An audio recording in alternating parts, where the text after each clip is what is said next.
आंबेगाव तालुक्यामध्ये विकासाला दिशा देण्याचं काम खऱ्या अर्थानं केलं ते विद्यमान दिलीपराव वळसे पाटील यांनी.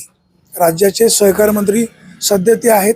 राष्ट्रवादी काँग्रेसच्या फाटाफुटीनंतर वळसे पाटलांच्या पायाखालची वाळू सरकू लागले असं विरोधक म्हणतायत. दिलीप वळसे पाटील हे शरद पवारांचे मानसपुत्र म्हणून ओळखले जायचे. त्यांनी पवार साहेबांसोबत राहायला हवं होतं, परंतु ते पवार साहेबांसोबत न राहता भारतीय जनता पक्षाच्या नेत्यांच्या मांडीला मांडी लावून बसले. मागच्या विधानसभा निवडणुकीत ते म्हणाले होते, जर भाजपसोबत जाण्याची वेळ आली तर घरी बसेल, परंतु त्यांनी तो शब्द पाळला नाही. आज ते राज्य सरकारमध्ये भारतीय जनता पक्ष शिवसेना यांच्या सोबत आहेत.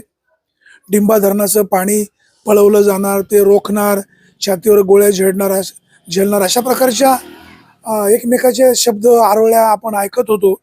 आपल्यासोबत घोडेगावचे उपसरपंच सोमनाथजी काळे आहेत. वळसे पाटलांचे या परिसरातले ते राईट हँड मानले जातात. एक प्रामाणिक कार्यकर्ता आहे. वळसे पाटलांना ही निवडणूक जड जाईल का? वळसे पाटलांचे शिष्य यावेळेला वळसे पाटलांना घरी बसवतील का? जी लोकांमध्ये चर्चा आहे, ह्या चर्चेसंदर्भामध्ये आपण वाचतो रोखठोक चर्चा करण्याचा प्रयत्न आहे. काळे साहेब नमस्कार. नमस्कार. विधानसभेची निवडणूक पुढ्यात आहे. वळसे साहेबांनी पवार साहेबांना सोडलं. लोक असं म्हणतात की साहेबांनी पवार साहेबांना सोडायला नको होतं, त्याचा फटका बसेल. त्याचं कारणही तसंच आहे. कारण की जरी वळसे पाटील साहेबांनी पवार साहेबांना सोडले असं म्हणतायत, ज्या वेळेला वेळ येईल त्यावेळेला प्रत्येक कार्यकर्त्याला साहेबांनी सांगितलेले पवार साहेबांबद्दल कधीही वाईट साईड बोलायचं नाही म्हणून. परंतु ज्या लोकांमुळं मी आज विधानसभेत आहे त्या लोकांची खरी परिस्थिती आदरणीय वळसे पाटील साहेबांना चांगली प्रकारे आहे. कारण की त्यांचे वडील सुद्धा या तालुक्याचे आमदार होते आणि त्या अगोदरचा 90च्या अगोदरचा तालुका दुष्काळी तालुका होता. आणि साहेब निवडून आल्यानंतर मग नदीवरती बांधलेले कोल्हापूर पद्धतीचे बंधारे असतील, कॅनल असेल किंवा डिंब्या धरणाला चालना दिली असेल, हे सगळे प्रकार 90च्या नंतर आदरणीय वळसे पाटील साहेब निवडून आल्यानंतर केले. आणि जे बाकीचे आमदार आहेत, मग काँग्रेसचे आमदार असतील, बाळासाहेब थोरात असतील, रोहित पवार असतील, यांनी तो बोगदा पाडून जे पाणी पळवायचं धोरण चालवलेले ते साहेबांना पटलं नाही म्हणून साहेबांनी फारकत घेतली. आणि दुसरी गोष्ट, साहेब बीजेपी मध्ये नाही गेले. पक्ष हा अजित पवार गट हा वेगळा आहे आणि बीजेपी पक्षामध्ये साहेब सामील झाले नाही. तर ह्या माझ्या लोकांसाठी, ह्या आमजनतेसाठी, शेतकऱ्यांसाठी हा साहेबांनी निर्णय घेतलेला आहे. आणि साहेब पहिल्यापासून अगदी तुम्ही जसं म्हणताय तसंच वेळ प्रसंगी मी माझ्या छातीवर गोळ्या झेलेल. याचं कारणही तसंच आहे. कारण की हा जरी आज घोडेगाव असेल, इथून वरचा भाग असेल, इथून खालचा भाग असेल, ह्या सगळ्या भागाला फक्त नदीकाठचा भागच बागायत असायचा आणि बाकीचा भाग सगळा जिराईत असायचा. परंतु आमचा स्वतः आम्ही ज्या ह्या घोडेगावमध्ये राहतोय वरती ते अगदी दुष्काळ होता. ह्या एप्रिल मे महिन्यामध्ये अजिबात म्हणजे प्यायला पाणी नसायचं. म्हणूनच ह्या साहेबांनी 90च्या नंतर जो तालुका सुजलम सुफलम केला आणि मग त्यानंतर भीमाशंकर कारखान्यासारखी उभारणी केली. जिथं कधी म्हणजे एकच पीक निघायचं तिथं ऊस पिकायला लागला. ही खरी किमया आदरणीय वळसे पाटील साहेबांची आहे. आता तुम्ही जे म्हणता पण डिंब्याचं पाणी आम्हाला मिळायला पाहिजे, पाण्यावर हक्क सगळ्यांचा असतो. पूर्व भागामध्ये जे पूर्व भागातील जे तालुके आहेत, दुष्काळी परिस्थितीकडे पाणी द्यायला नको?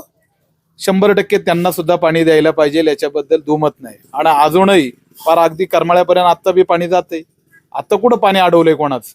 पण आमचं म्हणजे ह्या भागाचं नुकसान झालंय. आमच्या आदिवासी भागाच्या लोकांच्या जमिनी गेल्यात, तिथं धरण झालंय. आणि आमच्या परिसरातील आंबेगाव तालुक्याचा भाग अगदी छोटा आहे, तो ओलिता खाली आलेला आहे. आणि त्यांना जर आमचं जर तोंडचं पाणी पळवत असेल तर साहेबांची जी भूमिका आहे ती 100% अगदी बरोबर आहे. डिंबा धरणामधून जे पाणी न्यायचं म्हणजे त्याला बोगदा पाडायचा, ते माणिकडो धरणामध्ये शिफ्ट करायचं, मग तिकडनं न्यायचं, ती नेमकी वस्तुस्थिती काय आहे का जनतेची दिशाभूल होते? नाही, वस्तुस्थिती साहेबांनी सगळ्यांना सांगितलेलं आहे. आणि ज्या वेळेला डिंब्याच्या आतल्या भागात बोरगर येते तिथे बोगदा पाडायचं त्यांचं हे आहे. आणि जर तो बोगदा पडला तर जे पाणी आज नदीवर जे बंधारे आहेत त्या बंधाऱ्यांना पाणी राहणार नाही. तुमचं म्हणणं ओव्हरफ्लोचं पाणी नाही का? हा, ओव्हरफ्लोचं पाणी ते नेणार आहे. ओव्हरफ्लोचं पाणी न्यायला अडचण काय? नाही, पाणी मग या नदीवर पाणी राहणार नाही, कॅनलला बी पाणी राहणार नाही. जे आत्ता पाणी मिळतंय लोकांना ते अगदी प्यायला सुद्धा पाणी राहायचं नाही. जे पूर्व भागातील तालुक्यांनी असं आश्रितासारखं जगायचं, धरण बांधायला निधी सगळ्यांचा घ्यायचा आणि पाणी देताना मात्र आम्हालाच पाहिजे. असा अजिबात भाग नाही. आजही खालच्या भागातल्या पूर्व भागातील शिरूर असेल, पारनेर असेल, ह्या कोकणी प्रकल्पावर सगळी खालच्या पूर्व भागात त्यांना तुमच्या दयेवर जगावं लागतं ना. बरोबर आहे ना. मग इथे ज्या वेळेला जागा जातात, आमच्या या सगळ्या कॅनल असेल किंवा धरण असेल, ह्या याच्यासाठी जागा गेलेल्या आहेत ना शेतकऱ्यांच्या. हा बी हे आहे का नाही. आणि आमच्या जमिनी कमी आहेत, त्यांना एकरात जमीन आहे आणि आमच्या क्षेत्रामध्ये गुंठ्यामध्ये जमिनी आहे.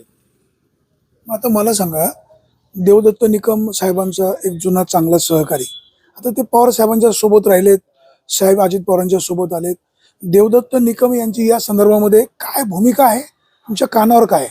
डिंबे धरणाच्या पाणी संदर्भात देवदत्त निकमांची भूमिका एकदम दुटप्पी भूमिका आहे. जरी आज साहेब पवार साहेबांबरोबर राहिले असते तरी ते दुसरीकडे जाऊन साहेबांना विरोध करायच्या भूमिकेतच होते. अगदी मार्केट कमिटीला त्यांनी तसं पाहायला गेलं तर तुम्हाला भीमाशंकर कारखान्यावर संचालक म्हणून घेतलं होतं, तुम्ही या अगोदर चेअरमन झालेले होते, मग कमी काय केलं होतं? परत मार्केट कमिटीवर तुम्ही सभापती सुद्धा साहेबांनी केलं होतं. या व्यतिरिक्त अजून द्यायचं काय? आणि साहेबांनी जे उभे केलेले आहेत ते सर्वसामान्य घरातील कार्यकर्ते उभे केले. मग कुठे बँकेवर घेतलंय, कुठे कारखान्यावर घेतलेलं आहे. शेजारच्या आपण विचार केला, जुन्नर तालुक्याचा असेल, खेड तालुक्याचा असेल, ज्या वेळेला मार्केट कमिटीची निवडणूक लागेल, कारखान्याची निवडणूक लागेल, अगदी 5,000 रुपये मताला द्यायला लागतात. इथे बिनविरोध तुम्हाला कारखान्यावर घेतात, बँकेवर घेतात, मार्केट कमिटीवर घेतात. माझ्यासारखा कार्यकर्ता अगदी सर्वसामान्य घरातला आहे. माझे वडील काय कुठल्या पुढारी नव्हते, मग कुठलाही राजकीय वरद नसताना माझ्यासारख्या कार्यकर्त्याला 7.5 वर्ष बँकेवर घेतलं, आत्ता मार्केट कमिटीवर घेतलं. म्हणजे सर्वसामान्याला न्याय द्यायचं काम आदरणीय वळसे पाटील साहेब नेहमीच करतायत. 19 तारखेला शरद पवार तुमच्या तालुक्यामध्ये येणार असल्याची चर्चा आहे. हाही चर्चा आहे ना, येतील ना. काय पवार साहेबांना मानणारा हा तालुका आहे, तुमची सगळी मंडळी त्यांना भेटणार का, किंवा काय भूमिका असेल? आदरणीय वळसे पाटील साहेबांची पहिल्यापासून शिकवण आहे मोठ्या माणसाचं, आणि ज्यांनी आपल्याला घडवलंय त्यांचा कधी अपमान करायचा नाही.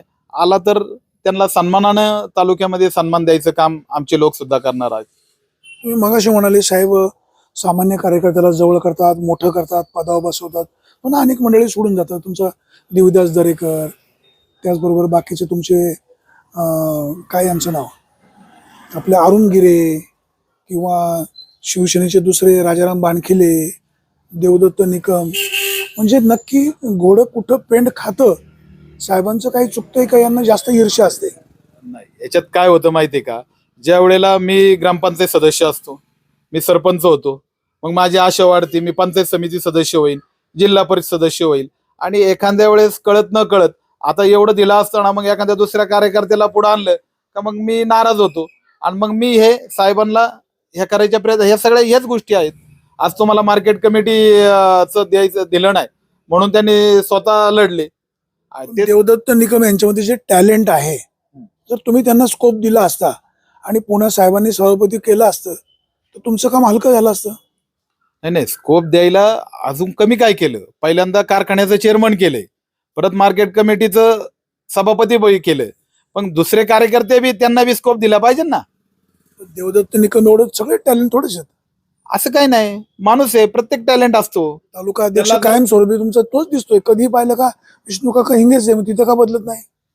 कसं आहे माहितीये का, ज्या वेळेला पहिल्यापासून अगदी ह्या पक्षाची उभारणी म्हणजे 1999 साली झाली, आणि त्या अगोदर काँग्रेस पक्ष होता, तेव्हापासून म्हणजे देवदत्त निकम ज्या वेळेला कुठे नव्हते त्यावेळेला ह्या तालुक्याच्या उभारणीत विष्णू काका हिंगे होते. अगदी म्हणजे साहेब सुद्धा त्यावेळेला म्हणजे जेव्हा साहेब जास्त याच्यात नव्हते, प्रकाश होतात, त्यावेळेला विष्णू काका होते. म्हणजे विष्णू काकांना एक आमदारकीच्या रूपाने सुद्धा लोक पाहत होते. मग त्यांनी जर ज्या वेळेला काम केलंय पक्षासाठी जुने कार्यकर्ते, तर बिघडलं काय? त्यांना कायमस्वरूपी दूध संघ, आणि इकडे मात्र देवदत्त निकम यांच्यावर अन्याय, ही सावत्रपणाची वागणूक नाही? अजिबात वागणूक नाही. त्यांना 10 वर्ष कारखान्यावर दिलं, त्यावेळेला परत मार्केट कमिटीवर दिलं, मग त्यावेळेला दुसऱ्या कार्यकर्त्यांना अन्याय होतो त्याचं नाही, दुसरे बी कार्यकर्ते आहेत ना. आता मला सांगा, वळसे साहेबांचं तालुक्यावर प्राबल्य निश्चित आहे, साहेबांना मानणारा हा तालुका आहे, लोकसभा निवडणुकीच्या अगोदर दरम्यान साहेबांचा अपघात झाला, लोकसभा निवडणुकीला फटका बसला. लोक दबक्या आवाजाने चर्चा अशी करतायत की आढळरावांचा काटा वळसे पाटलांनी काढला. अजिबात नाही. याच्यात मी अगदी जिवंत आहे.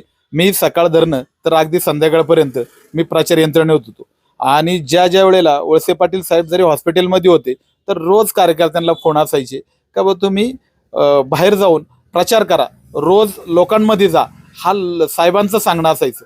अगदी भेटायला जरी गेले तरी साहेब म्हणायचे मला तुम्ही भेटायला नका येऊ पण दादांचा प्रचार करा.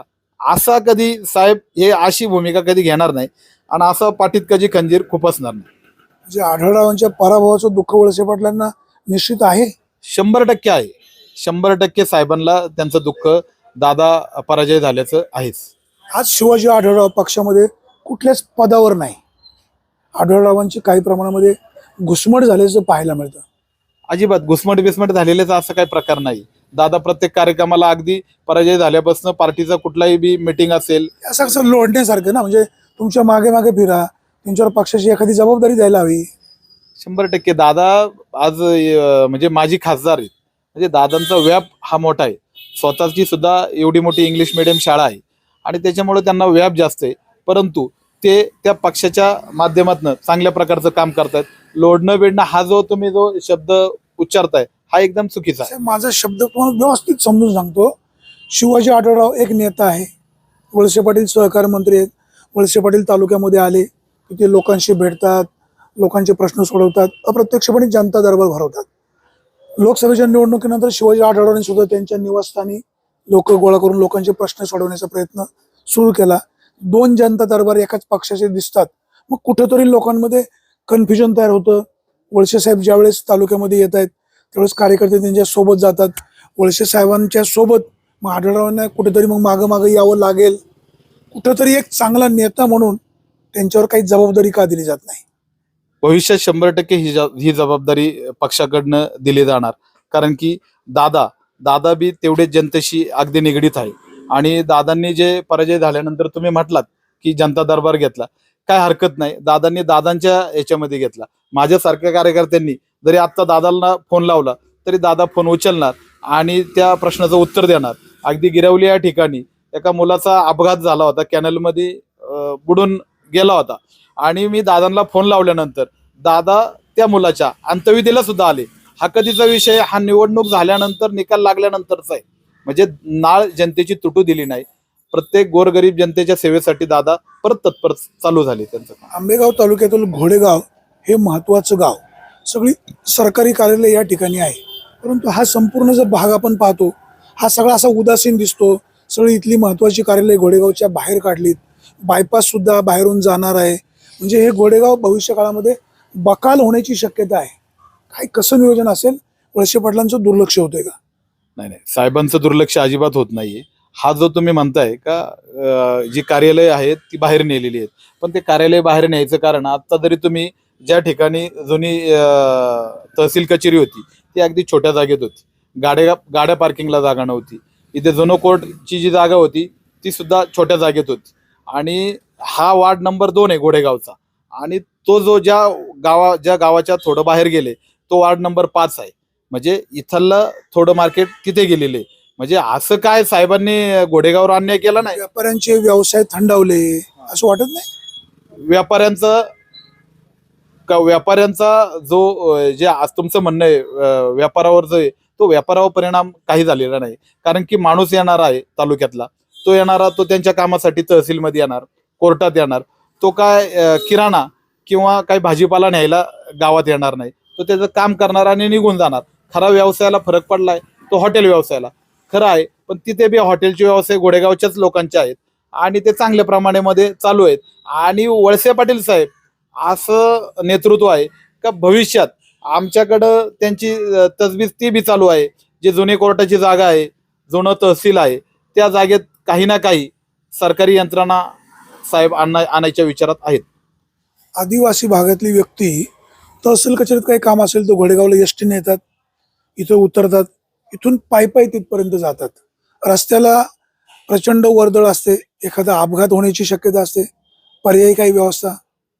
पर्याय व्यवस्था कशी आहे माहितीये का? आता जरी आदिवासी भागातील लोक आले असं काय 100% लोक आहेत ते तसे जात नाहीत. आल्या समजा एखादा बाईकवर जातो किंवा रिक्षा आहे, रिक्षा करून माणूस जातो, पण काम काय अडत नाही. आणि असं काही फार म्हणजे जे लोक जे विरोधक जे हे करतात, आरोप करतात, ते चुकीच्या पद्धतीचे आहेत. कारण की ज्या वेळेला इथे पार्किंगची सोय नव्हती, एक जागा घेऊन तिथे चांगल्या प्रकारचं डेव्हलप झालं. तिथल्या जागेला चांगल्या प्रकारे मार्केट आलेलं आहे. हा बी त्याच्यामध्ये हे आहे ना. आता शेतकऱ्यांना शेतीला जोडधंदा म्हणजे गायी पाळण्याचा. तुमच्या परिसरामध्ये गायी मोठ्या प्रमाणामध्ये पाळल्या जातात. वळसे साहेब पण नेहमी सांगतात की बा आमचा आंबेगाव तालुका दुधासाठी एक प्रसिद्ध तालुका आहे. ह्या घोडेगाव परिसरामध्ये जनावरांचा साधा दवाखाना नाही. कसं आहे माहितीये का, जो जनावरांचा दवाखाना नाही त्या जनावरांच्या दवाखान्यासाठी जागा पाहिजे. आणि ती उपलब्ध कोणी करायची? नाही नाही, उपलब्ध ही शासनाची जागा इथे काय अशी शिल्लक नाही. एक कृषी खात्याची जागा आहे, दुसरी मार्केट कमिटीची जागा आहे. पण आता त्या जागा मार्केट कमिटीची म्हटल्यावर ते बंधन आहे. आणि कृषी खात्याची जागा आता तहसील कचेरी असेल. दवाखाना नको इथे? नाही नाही, झाला पाहिजे ना, 100%. आम्ही सुद्धा त्याच मताचे आहेत. दवाखाना या अगोदर दवाखाना होता, या त्याला इतिहास झाला. हा इतिहास झाला, पण आता दवाखाना व्हायला पाहिजे 100%. आता मला सांगा, हे सगळे जे प्रश्न भेडसावतात, ह्या सगळ्या प्रश्नांची यादी करून विरोधक मंडळी वळसे पाटलांना खिंडीत गाठवण्याच्या तयारीमध्ये आहेत. ते काय साहेब काय खिंडीत त्यांना सापडणार नाही. असं तुम्हा कार्यकर्त्यांना वाटतं. ग्राउंड लेवलला काय परिस्थिती आहे? अहो, ग्राउंड लेवलचा कार्यकर्ता जरी तुम्ही म्हटले ना, जर हा तालुका 90च्या अगोदर इथे शुक्रवारच्या बाजारात किंवा मंचरच्या बाजारात 4 आण्याला 50 पैशाला तांब्या पाण्याचा घ्यायला लागायचा, अशी अवस्था या तालुक्याची होती. हा तालुका अगदी दुष्काळी तालुका म्हणून पाहिला जायचा. रस्ते व्यवस्थित नव्हते. आज आदिवासी भागात 4 जरी घरं असतील तिथे डांबरी रस्ता गेलेला आहे. ज्या वेळेला साहेबांनी पहिल्यांदा ह्या नदीवर कॅटिवर बांधले, म्हणजे बंधारे बांधले. बंधारे बांधल्यानंतर कॅनलचं काम केलं. त्याच्यानंतर भीमाशंकर कारखान्याची उभारणी केली. देवेंद्र शेठ शाह सारख्यांची डेअरी आहे. परत तुम्हाला सांगतो इंजिनिअरिंग कॉलेज केलं. आणि तालुक्याचा सगळा जो चेहरा मोहरा आहे तो अगदी वळसे पाटील साहेबांनी बदललेला आहे. आणि हे सर्व आज माझं वय 50 आहे. मी ज्या वेळेला वळसे पाटील साहेब तालुक्यात तालुक्यात आले त्यावेळेला मी 15-16 वर्षाचा होतो. म्हणजे मला बी चांगलं कळत होतं. आणि तिथून पुढची पिढी पाहणारी आहे ते चांगले वळसे पाटील साहेबांनी या तालुक्याचं नंदनवन केलंय, कारण हे सगळ्या लोकांना माहिती आहे. त्याच्यामुळे लोक वळसे पाटील साहेबांच्या मागे ठामपणे राहणार आहेत. एवढं सगळं असतानाही विरोधक मंडळींना चांगल्या प्रकारे प्रतिसाद पाहायला मिळतो. आपण लोकसभेला पाहिलेलं आहे. म्हणजे त्याची कारणं काही असू, या तालुक्यामध्ये शिवसेनेला मानणारा वर्ग अधिक आहे. त्यात आता देवदत्त निकम यांच्या सोबतीला आहे. विधानसभेला चित्र वेगळं सुद्धा पाहायला मिळू शकतं असं विरोधक सहज सांगतायत. विरोधक हे नेहमी विरोधकाच्याच भूमिकेत असतात.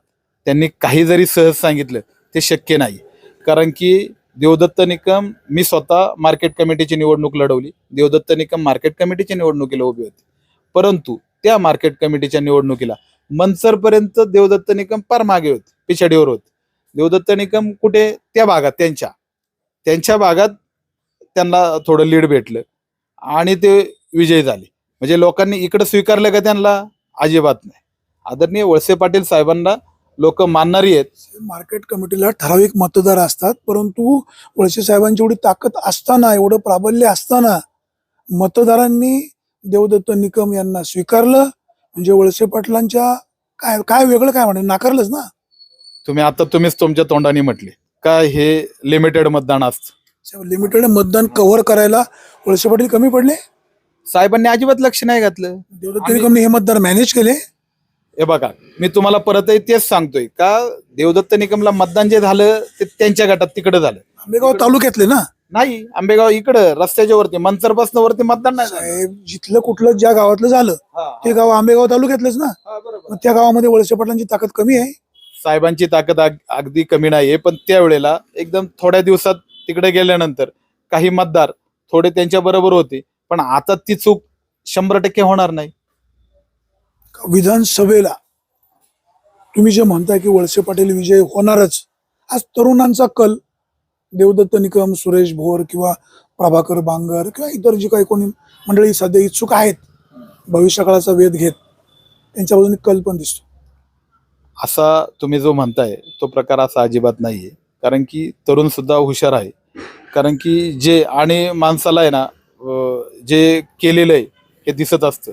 आदरणीय वळसे पाटील साहेबांनी मग या तालुक्यामध्ये इंजिनिअरिंग कॉलेज उभं केलं आणि हे तरुणांसाठीच केलं. ज्या वेळेला एखाद्या सर्वसामान्य गरीब माणसाची मुलगी असेल मुलगा असेल इंजिनिअरिंग कॉलेजला गेलाय, त्याला त्याची चांगली जाणीव आहे आणि त्या विद्यार्थ्याला सुद्धा आहे. एवढं मोठं कॉलेज उभं केलेले गोनवडी सारख्या ठिकाणी ITI आहे. हे सर्व वळसे पाटील साहेबांचा करिश्मा आहे आणि जे साहेबांनी केलंय ते खरोखर सर्वसामान्य जनतेसाठी केलेलं आहे. आदिवासी मुलांना चांगलं जेवण मिळावं, चांगलं शिक्षण मिळावं, सरकारचं नेहमी धोरण असतं. आता मध्यंतरी तुमच्या सेंट्रल किचनमधून विद्यार्थ्यांना चांगलं जेवण मिळत नाही अशा प्रकारची ओरड होत होती. कुठंतरी तुम्हा मंडळींचं दुर्लक्ष होतंय का? हे बघा, हे आम्ही मंडळी त्याकडं म्हणजे त्या सेंट्रल किचनकडं आम्ही लक्ष देणं हे काय त्या ऑफिसचा तुम्ही म्हणजे आता सहकार मंत्री आहेत, इथले मंत्र्यांचं लक्ष अधिकाऱ्यांवर कंट्रोल असायला पाहिजे. दुर्लक्ष होतंय कोणाचं? एखादं आंबेगावला बक्षीस मिळालं तर ते साहेबांमुळे मिळालं, एखादा प्रॉब्लेम क्रिएट झाला तर ती जबाबदारी साहेबांची नाही.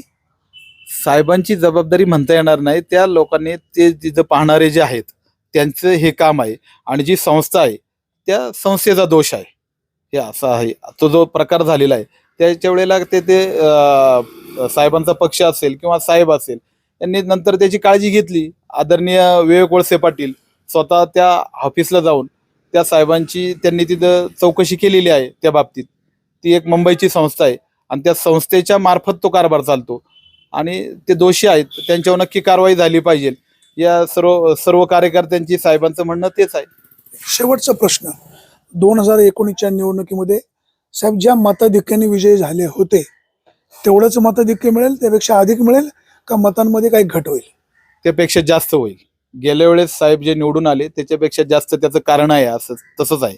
कारण की आदरणीय वळसे पाटील साहेब यांनी कोणा एकट्यासाठी कधी काम केलेलं नाही आणि कधी जातीभेद केलेला नाही.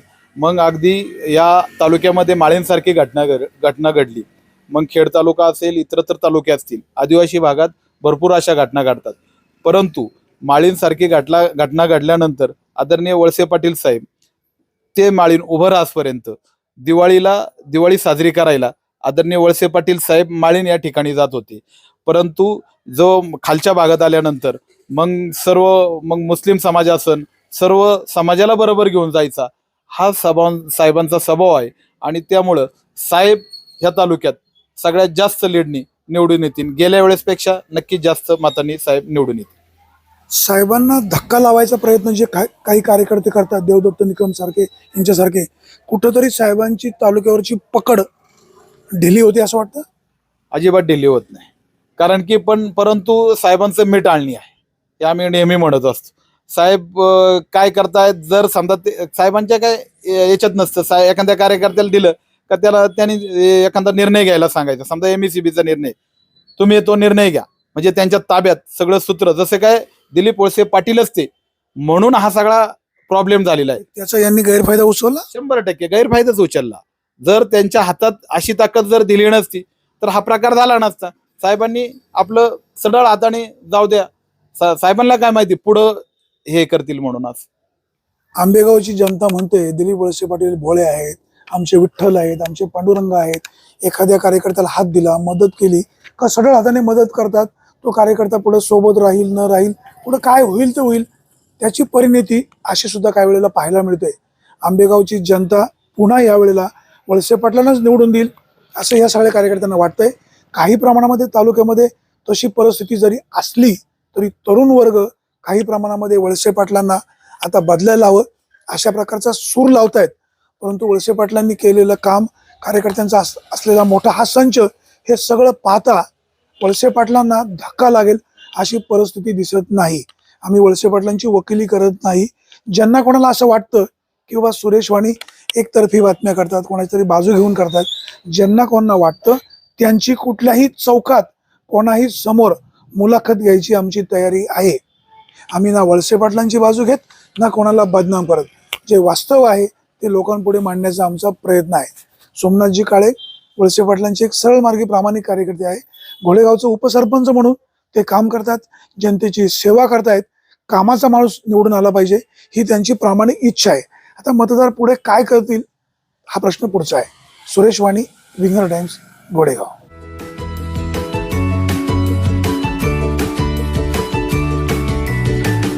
बातम्या शेतीच्या, बातम्या मातीच्या,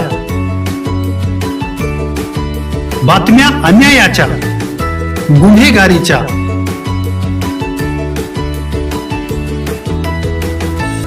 राजकारणाच्या आणि समाजकारणाच्या, शोषणाविरुद्ध बुलंद आवाज, जनसामान्यांच्या हुंकाराची गाज, सत्कार्याला प्रोत्साहन, दुष्कृत्याला अनुशासन, निर्भीड, निस्पृह, सडेतोड, बेधडक आणि रोखटोक म्हणजेच विघ्नहर टाइम्स. शोध बातमीचा, ध्यास सत्याचा. आपलं चॅनल, आपली बातमी. सबस्क्राईब तर कराच, पण बेल आयकॉनवर क्लिक करायलाही विसरू नका.